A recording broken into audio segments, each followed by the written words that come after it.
Assalamualaikum warahmatullahi wabarakatuh. Perkenalkan nama saya Indra Agustin dengan NIM C1C02209.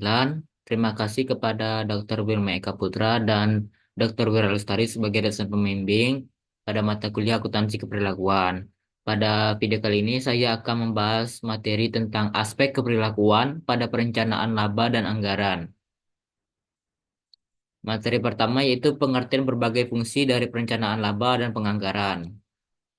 Anggaran merupakan rencana laba jangka pendek yang komprehensif, yang membuat tujuan dan target manajemen dilaksanakan. Anggaran adalah alat manajerial yang memastikan pencapaian target operasional dan memberikan pedoman yang rinci untuk operasi harian. Anggaran telah menjadi alat manajemen yang diterima untuk merencanakan dan mengendalikan aktivitas organisasi. Anggaran juga ditetapkan dengan berbagai tindakan kerumitan dan keberhasilan oleh kebanyakan organisasi bisnis dan nirlaba. Materi kedua yaitu pandangan perilaku terhadap proses penyusunan anggaran. Ada tiga tahapan utama dalam proses penyusunan anggaran, yaitu yang pertama penetapan tujuan, yang kedua implementasi, yang ketiga pengendalian dan evaluasi kinerja. Untuk menyusun suatu anggaran atau rencana laba, terdapat langkah-langkah tertentu yang perlu diambil, yaitu yang pertama, manajemen puncak harus memutuskan apa yang menjadi tujuan jangka pendek perusahaan dan strategi mana yang akan digunakan untuk mencapainya. Yang kedua, tujuan harus ditetapkan dan sumber daya dialokasikan. Yang ketiga, suatu anggaran atau rencana laba yang komprehensif harus disusun, kemudian disetujui oleh manajemen puncak. Setelah disetujui, anggaran harus dikomunikasikan kepada penyelia dan karyawan kinerja kendalikan. Yang keempat, anggaran digunakan untuk mengendalikan biaya dan menentukan bidang-bidang masalah dalam organisasi tersebut dengan membandingkan hasil kinerja aktual dengan tujuan yang telah dianggarkan secara periodik. Lalu materi ketiga yaitu konsekuensi fungsional dari penyusunan anggaran. Konsekuensi fungsional dari yang dapat ditimbulkan dari penyusunan anggaran yang pertama, rasa tidak percaya. Suatu anggaran terdiri atas seperangkat tujuan-tujuan tertentu. Nah, anggaran merupakan suatu sumber tekanan yang dapat menimbulkan rasa tidak percaya, rasa permusuhan, dan mengarah kepada kinerja yang menurun. Riset telah menemukan sejumlah besar rasa tidak percaya terhadap seluruh proses anggaran pada tingkat penyelia.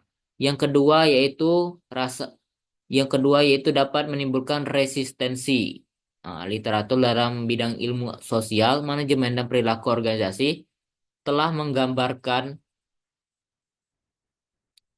telah menggambarkan fenomena dari resistensi karyawan untuk berubah. Banyak orang menjadi terbiasa dengan cara-cara tertentu untuk melakukan segala sesuatu dengan cara tertentu untuk memandang serta tidak tertarik untuk berubah. Adalah suatu tantangan bagi manajemen untuk mengatasi resistensi untuk berubah ini dan bentuk berhasil memperkenalkan inovasi yang meningkatkan kinerja organisasi.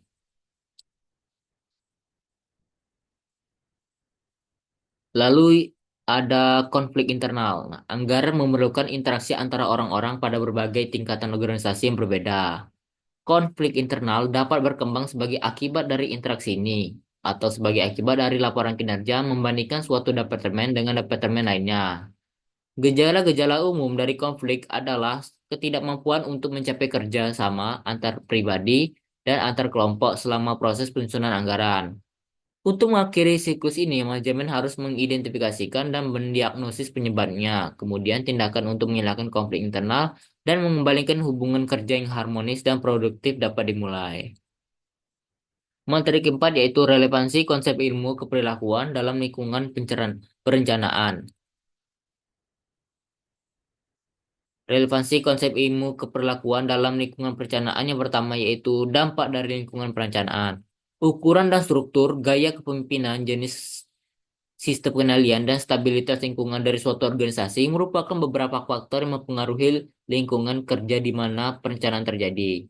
Lingkungan kerja atau budaya organisasi mempengaruhi perilaku dan oleh karena itu juga mempengaruhi proses perencanaan. Perilaku manusia bersifat adaptif dan berbeda dari suatu lingkungan kerja ke lingkungan kerja lain.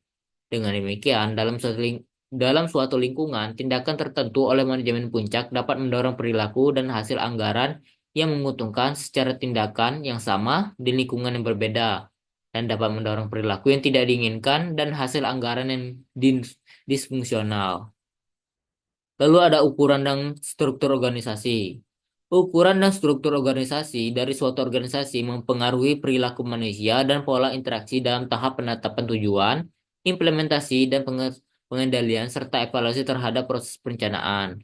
Ukuran organisasi mungkin dipandang sebagai jumlah karyawan, nilai dolar dari pabrik fisik, volume penjualan, jumlah kantor cabang, atau ukuran kuantitatif lainnya yang membedakan organisasi. Struktur organisasi mengacu pada hubungan formal dan informal antara para anggota organisasi. Hal tersebut meliputi jumlah lapisan wewenang, jumlah kantor atau posisi pada setiap lapisan, tanggung jawab dari setiap kantor, dan prosedur untuk membuat pekerjaan dilakukan. Yang ketiga ada gaya kepemimpinan. Kepemimpinan. Gaya kepemimpinan juga mempengaruhi lingkungan perencanaan organisasi. Teori X dari McGregor menjelaskan gaya kepemimpinan yang otoriter dan dikendalikan secara ketat, di mana kebutuhan akan efisiensi dan pengendalian mengharuskan pendekatan manajerial tersebut untuk berurusan dengan bawahannya. Dalam praktik, agar dapat sukses, manajer harus menyesuaikan perilakunya atau perilaku direktif atau suportif dengan kondisi bawahannya, tingkat kecakapan, dan komitmen bawahannya. Hal ini merupakan satu kesatuan yang tidak terpisahkan seperti halnya rangkaian kesatuan gaya kepemimpinan demokratis atau otokratis. Gaya kepemimpinan semacam ini memang tidak secara eksak menggambarkan berbagai tingkah laku atau gaya yang berbeda dari seorang pemimpin. Dan terakhir yaitu stabilitas lingkungan organisasi. Faktor lainnya yang mempengaruhi lingkungan perencanaan adalah lingkungan eksternal. Lingkungan tersebut meliputi iklim politik dan ekonomi, ketersediaan pasokan, struktur industri yang melayani organisasi, hakikat persaingan, dan lain sebagainya. Lingkungan yang stabil mengenakan risiko yang terbatas dan memungkinkan proses penetapan tujuan menjadi demokratis dan partisipatif. Lingkungan yang berubah dengan cepat menghasilkan situasi yang berisiko tinggi. Sekian, terima kasih. Lebih kurang mohon maaf. Saya akhiri. Wassalamualaikum warahmatullahi wabarakatuh.